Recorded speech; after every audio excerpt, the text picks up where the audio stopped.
Bienvenue à la deuxième capsule de formation sur les organismes nuisibles.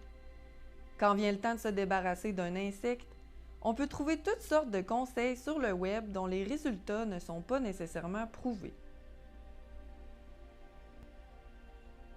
Donc aujourd'hui, nous allons voir les principaux insectes auxquels vous pourrez faire face dans votre jardin.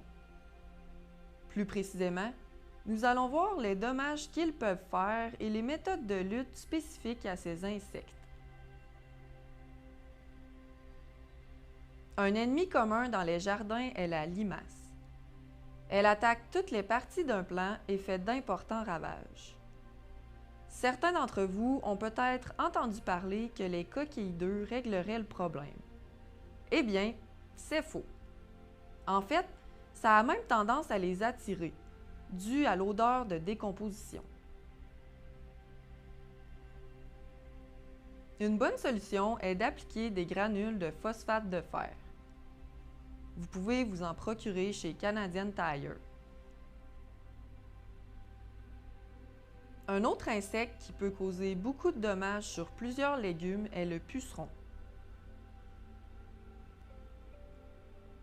On voit sur la photo une colonie de pucerons chez la tomate. Les premiers signes de la présence de pucerons sont des gouttes luisantes à la surface des feuilles.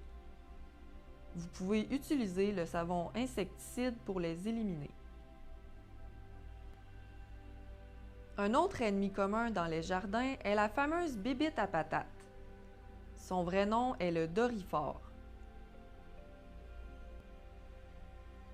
C'est le ravageur le plus important de la pomme de terre, mais il peut aussi causer des dommages à la tomate et à l'aubergine. Il se nourrit du feuillage. Si vous en trouvez, je vous conseille de les ramasser et de les écraser. S'il y a des œufs oranges sous les feuilles, il faut aussi les éliminer. Je vous conseille de prévoir des filets pour l'année suivante. Les légumes de la famille des choux sont reconnus comme étant souvent attaqués par des insectes. On parle entre autres des choux, du chou-fleur, du brocoli, du chou frisé, du navet, du radis et du rutabaga.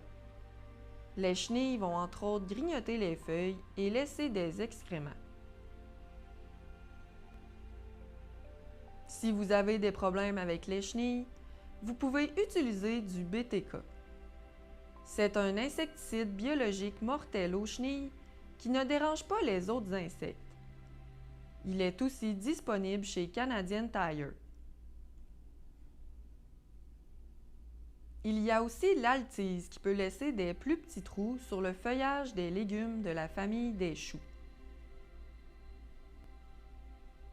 Même si on ne consomme pas nécessairement le feuillage, il peut être intéressant de prévenir leurs infestations, car les larves peuvent s'attaquer à des cultures dont les racines sont consommées.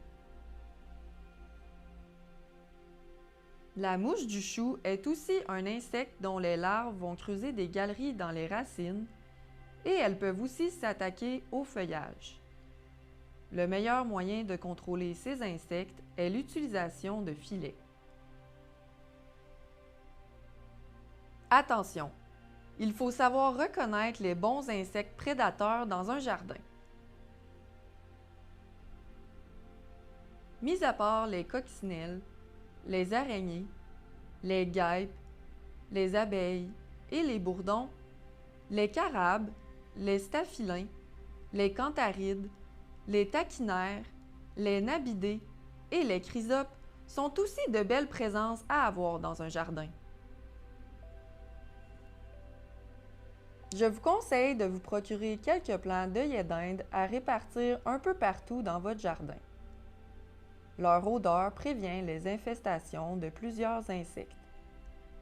Je vous encourage aussi à garder votre jardin propre, en enlevant les mauvaises herbes, les débris et les plantes mortes.